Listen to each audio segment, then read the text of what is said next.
Hey everybody, underneath the art desk in the workshop is an old suitcase, and I've put some of my Halloween things in here, things that I might want to use for different spreads. That's so cute.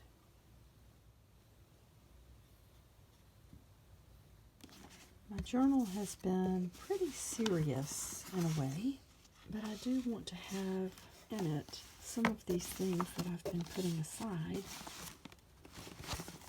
Oh, there's another bee.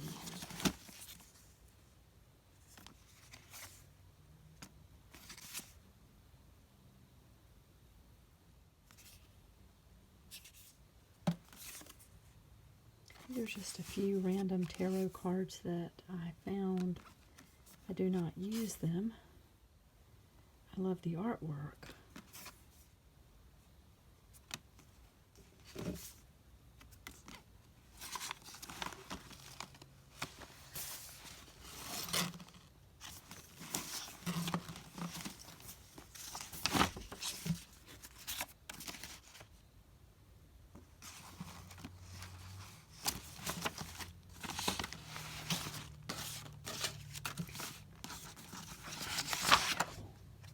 Hey everybody, it's Lynn from A Bit of Birdsong. I'm going to do a little bit of catch up. I wanted to do one video per spread, but because of 2 or 3 factors, I got a little bit behind, and I have had such a freeing few hours in the workshop, just, as I like to say, arting.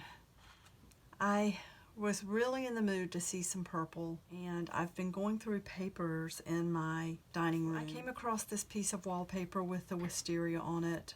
I had this photograph type image. It does feel like photograph paper, so it was very easily damaged with ink or any kind of folding or smudging, and I knew that I wanted to use it. I like the image, I like the look of fear, the beautiful outfit, the cross, it's just so pretty, and it looks like she has a veil on and there are flowers in her hair. I have her looking over here at what is sort of a door.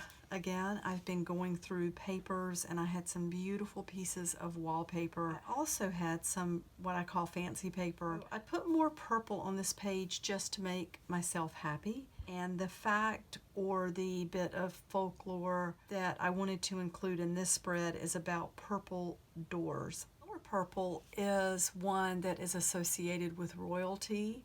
I think in much older times, purple would not be a color that a very impoverished person would have, or a common person. I think it was more difficult to come by, maybe because of dyes or just the types of fabric that would hold dyes like that.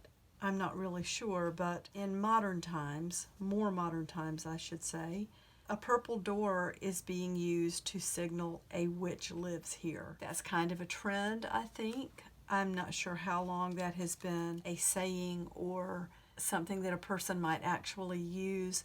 I do know for myself that coming across this in my reading, it's going to make me pay more attention. I think colorful doors on houses are really pretty. I just used a little bit of fabric again for a hinge. I used some distressing to tone this wallpaper down a little bit. Sometimes wallpaper doesn't really take ink. It has kind of a repellent surface so that you can clean it, especially more modern wallpapers.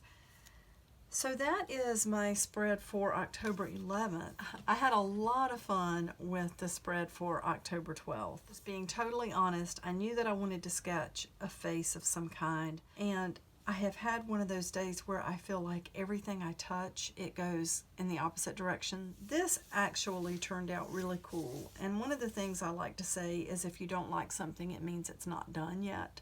I had glued down a piece of white paper that I wanted to draw a face on, and I started drawing the face, and I hated it. I did not like it at all. The paper was wrong. It was the wrong weight of paper. I grabbed the first thing that I saw, and the colors that I used were not right. I had pulled out my Jane Davenport drama sticks because I really want to get better at using these.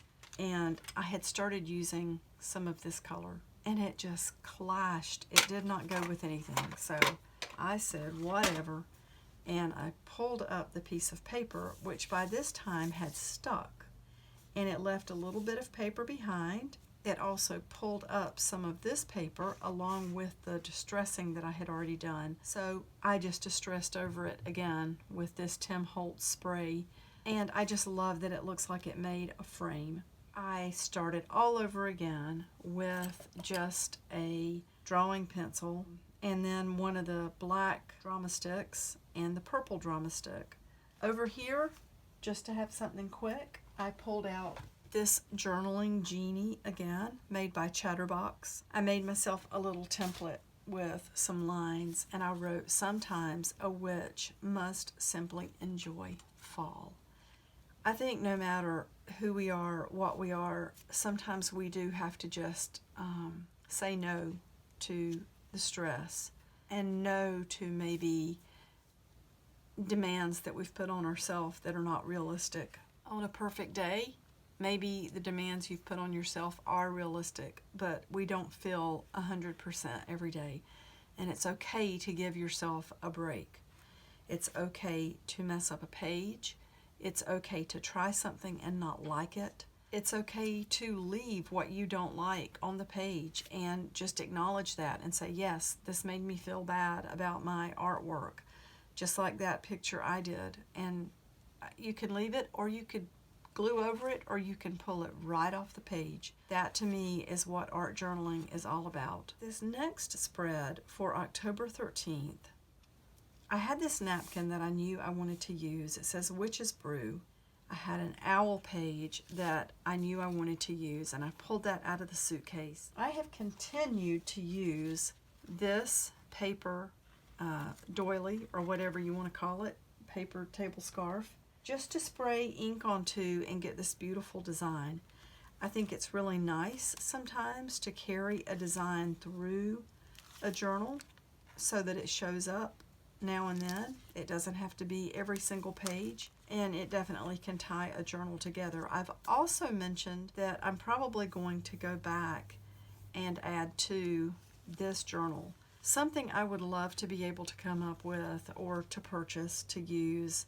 I'm not sure why that was on there. It's some sort of white ink spray. So I'm kind of thinking about that and on the lookout for that. I think it would be really nice to come back with that on some of the darker areas. This is an image that came from an old book. She is in no way a witch that I'm aware of. I put the witch's hat on her, and then I stamped the word beware. When you pull the owl out, I wrote on the back something that is maybe not what you would think. I put beware of labels. I really like that. I like thinking about forming opinions about people based on what they actually do, what my relationship is with those people, not what someone else says or not what someone is labeled. It is so unfair to label someone when you really don't know that person. It's easy to get behind a mob and to label someone. I think it takes a really strong person to be able to form an opinion based on your own experience and then stand behind that. That is October 13th. The date is really tiny right here. I love, love, love that catches me up because I didn't want to fall so far behind. Being out here has calmed me quite a bit. This page is interesting to me, and it's simple, but I really enjoy lately practicing handwriting with different writing instruments. This is just a plain Papermate pen. It says Profile.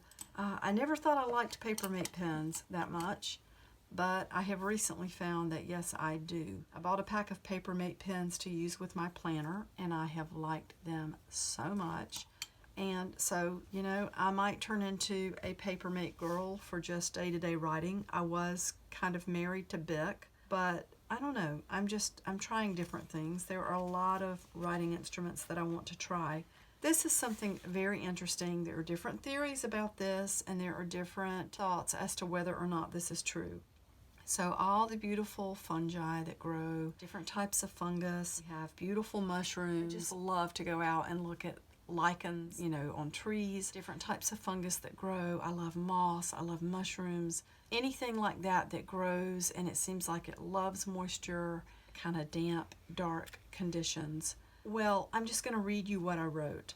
While certain mushrooms might have been useful to witches doing their spells, another type of fungus, ergo, may have had people falsely accused, tried, and executed for being witches. Ergo is a type of fungus that grows on rye and barley in wet conditions. Being poisoned with ergo, which is ergotism, causes a person to become delusional, to have uncontrollable movements or seizure-like activity, and to act, quote-unquote, demented. During some of the years of excessive witch trials in Europe and in Salem, conditions were perfect for convulsive ergotism. Looking back, it is interesting to note that witch trials seemed to cease during drier years. I think that's so interesting. Again, as with all of my journals, I may go back and add things, but I love the simplicity of this. I love that it feels empty right here. It almost feels like a door or an opening to another world, and that is absolutely what the wrong kind of mushroom can be. You know, they say do not forage for mushrooms unless you absolutely know what you are doing, because one wrong bite can be fatal. That is where I am now, and I am caught up on the Witch Journal. I love it so much. I'm loving the colors. I'm loving the different spreads and the different things that I've learned. This has opened up my eyes to so many things, and it has fueled a desire to learn more about certain people and certain things in history. Thank you so much for watching. I will be back soon. Bye for now.